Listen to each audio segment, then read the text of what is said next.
원달러 환율이 금융위기 당시인 2009년 4월 이후 처음으로 1,340원대로 치솟으면서 국내 기업에도 비상이 걸렸다.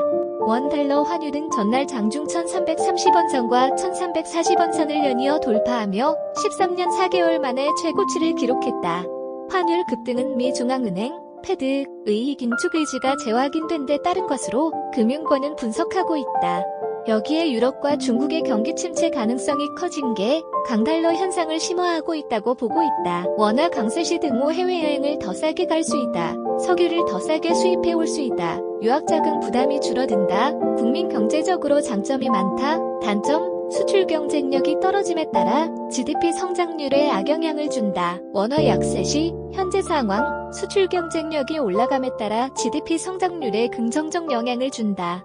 단점 콜론 해외여행을 더 비싸게 가야 한다. 석유를 비싸게 수입해와야 한다. 유학자금, 외채 상환 부담이 커진다. 국가 경제적으로만 장점이 존재하고 국민 경제적으로는 사실상 원화 약세가 좋을 게 없다.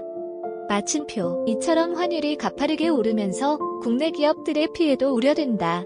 수출 측면에서는 고환율로 매출을 늘어나는 점도 있지만 안 그래도 물가 상승이 심화되는 국면에서 원자재를 비싼 가격에 해외에서 들여와 국내에서 제품을 만드는 기업 입장에서는 부담이 커질 수밖에 없다.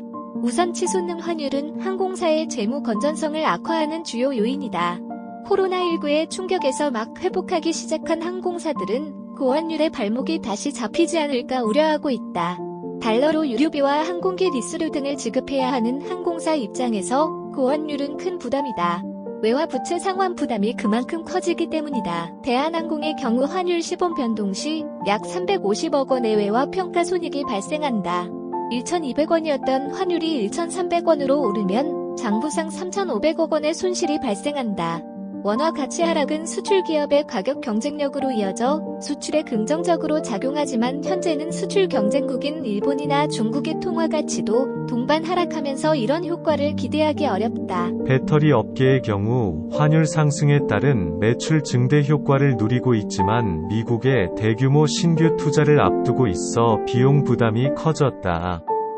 LG 에너지솔루션과 삼성 SDI, SK온 등 배터리 3사는 북미를 중심으로 배터리 공장의 신증설 방안을 추진하고 있는데 환율 상승으로 기존에 예상했던 투자 규모가 급증할 수 있다는 관측이 제기되고 있다.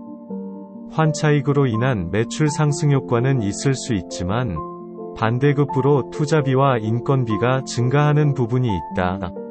중소기업의 상황은 좀 복합적이다. 환율 급등은 사업 방식에 따라 악재일 수도, 호재일 수도 있다. 전체 중소기업의 약 6분의 2를 차지하는 수출업체로서는 통상 고환율이 반갑기 마련이다. 원화 가치가 하락해 해외에서 제품의 가격 경쟁력이 높아지기 때문이다. 하지만 원부자재를 수입해 국내 대기업에 납품하는 중소기업은 손실을 볼 가능성이 크다. 특히 환율 인상분이 납품 단가에 반영되지 않을 경우 중소기업이 비용 부담을 그대로 떠안게 된다. 이런 이유로 중소기업 업계에서는 원자재 가격 상승분을 납품 단가에 의무적으로 반영하는 납품 단가 연동제 도입을 요구하고 있다.